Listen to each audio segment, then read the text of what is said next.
All right, hi everyone, Miss McLaughlin. So our class will have to be canceled today at 10:30 due to students having to go home early, and a robocall was sent home or is being called home to let you know that all of your classes will be canceled until 12 o'clock today. So you'll just resume from your 12 o'clock time on if you have classes. So for social studies, unfortunately, that means we are canceled for today. So what I'm going to do right now is I'm going to record this video of what would have been our mini lesson, so you can still get started on some assignments today. Also tomorrow I'm going to have another fill in the gap, go over more lessons, things like that. So to start off, what I want to talk about is we've been talking about the Paleolithic era. So about cavemen, right? They don't have a shelter to live in. They live in a cave. How do they get their food? Well, they don't have a McDonald's, they don't have grocery stores, they don't have a stove to cook. So what they do is they hunt and they gather. So they hunt the animals and they gather different berries, different food that they can eat. But once all the food is gone, they're not just going to stay there and die. What they're going to do is they're going to travel. So traveling from one place to another is called being nomadic.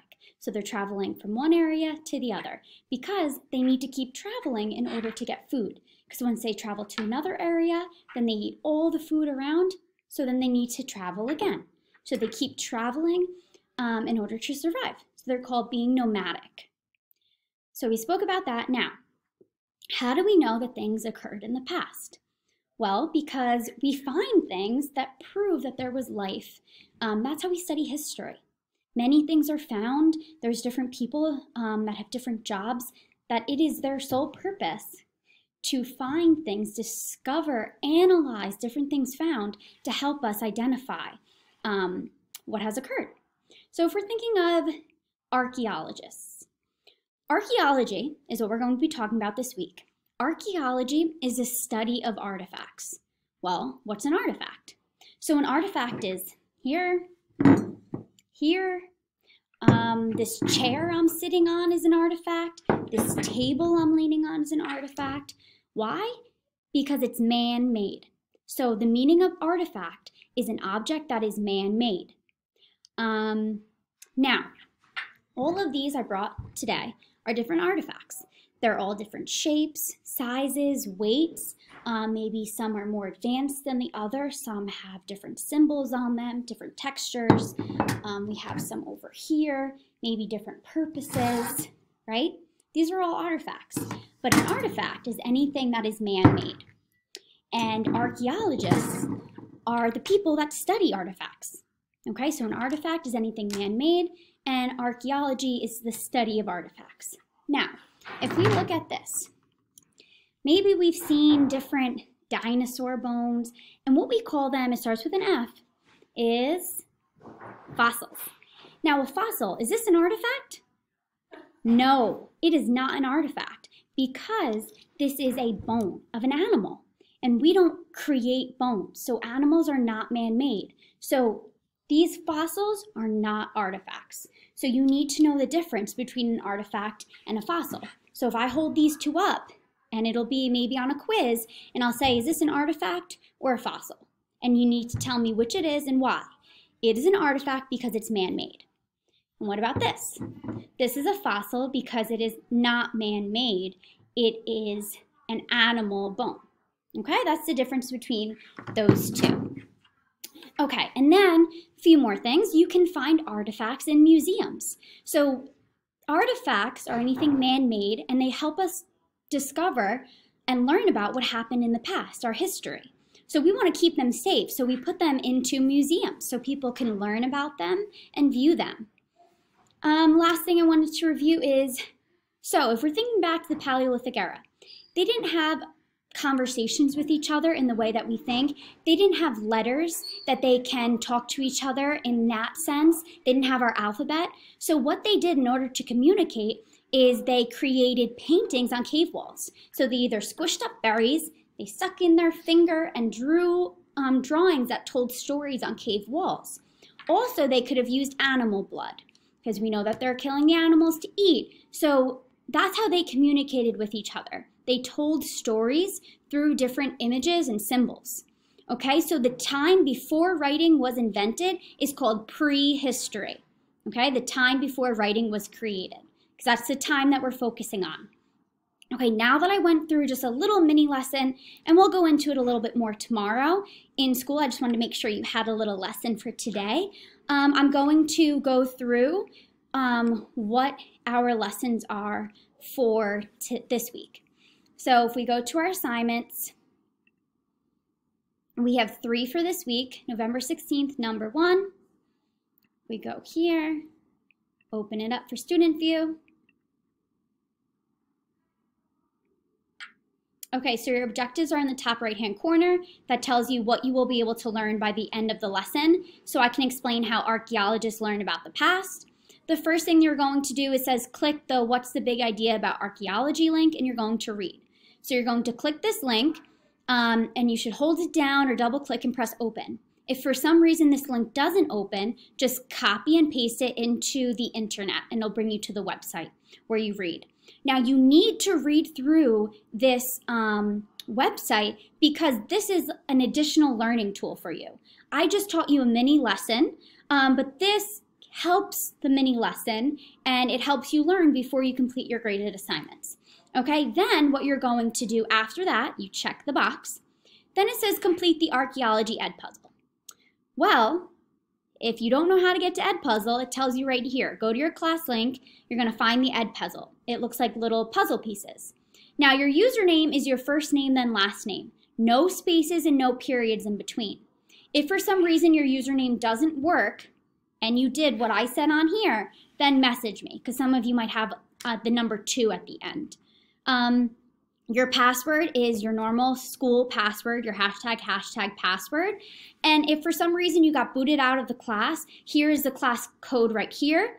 I also put it on the post page on our social studies team. Okay, so if you don't know your Edpuzzle code, it's right here. Also remember, Edpuzzle tells me when you read or do an assignment.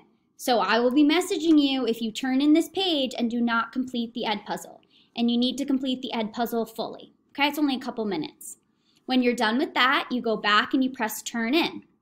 Then you go to activity number 2. Now activity number 2, student view, this is a graded assignment. At the top I put in red 9 points, okay? And this are our objectives for this lesson. You're going to watch the 3 artifacts videos, so 1, 2, and 3. You're going to watch all 3 of them. After you watch the 3, you're going to now select one artifact that you want to talk about and analyze a little bit. And then you're going to complete this worksheet. So you're going to scroll down and you're going to have the one that you picked, either 1, 2, or 3. And you're going to answer these questions in complete sentences. Okay, you need to answer in complete sentences. This is a graded assignment. So you're going to take the artifact, say it was this one, which it isn't, and you're going to tell me about it. So number 1, describe the material from which it was made. Well, this one, it gives you many examples that you can choose from. Talk about maybe whether it was made from bone, pottery, metal. Now I'm going to say this artifact was made from pottery. That's my guess, right? We're taking guesses. Number 2, describe how it looks. This artifact, right? I'm always starting off in a complete sentence. This artifact has a maybe rustic orange color with black speckles. There's no movable parts. Let's talk about maybe the size. Maybe it's less than a ruler. Maybe it's about 6 inches. Okay, then you move on to, remember, we're taking guesses. Uses of the artifact. What do you think it might have been used for? I think this artifact could have been used for cultural purposes. It looks like it has like a little instrument. Maybe they brought it around for cultural reasons. You go through the questions. Then what does it tell us about technology of the time? Well, if you're thinking about technology of today, we have iPads, computers, cell phones. But if you think back to our maybe grandparents or great-grandparents, some of them may not have even had phones or cell phones to use. So advancements have been made for technology in our time. Now, if we're thinking back to technology of this time, how does it make their life easier? So if I'm looking closely, I see some little hands and feet, but I know that that's not how our feet look. That's more like an animal's feet. So I'm thinking maybe they weren't so advanced with their technology, because if they were super advanced, if this was supposed to be a person, maybe it would look more realistic. Good morning, RJ. Sorry guys, the principal just went on to make an announcement, so I had to pause. So we're just going to answer these questions, and now it says, can you name a similar item today? I do not want anybody putting no, because then you will not be getting a point. And remember, this is graded, because even if it's a stretch, you need to take a guess. You're like, it doesn't really look like something, but maybe it kind of looks like, maybe I can say maybe a doll, right? It's a stretch, but maybe to me it kind of looks like that. So you need to make sure you answer all of them. Okay, and then the last activity that you need to complete, activity number 3, is a graded assignment, which is a Kahoot. Now when you open this up, it tells you important directions. It's worth 7 points. So I don't care who finishes first, who's at the top of the pedestal, the podium. What I care about is who gets the correct answers. So make sure it says no nicknames. So when you go to Kahoot, we're not going to create a nickname.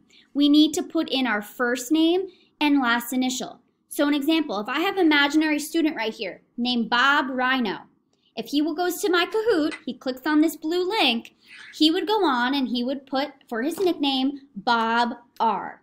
That shows me that he would have listened to my directions.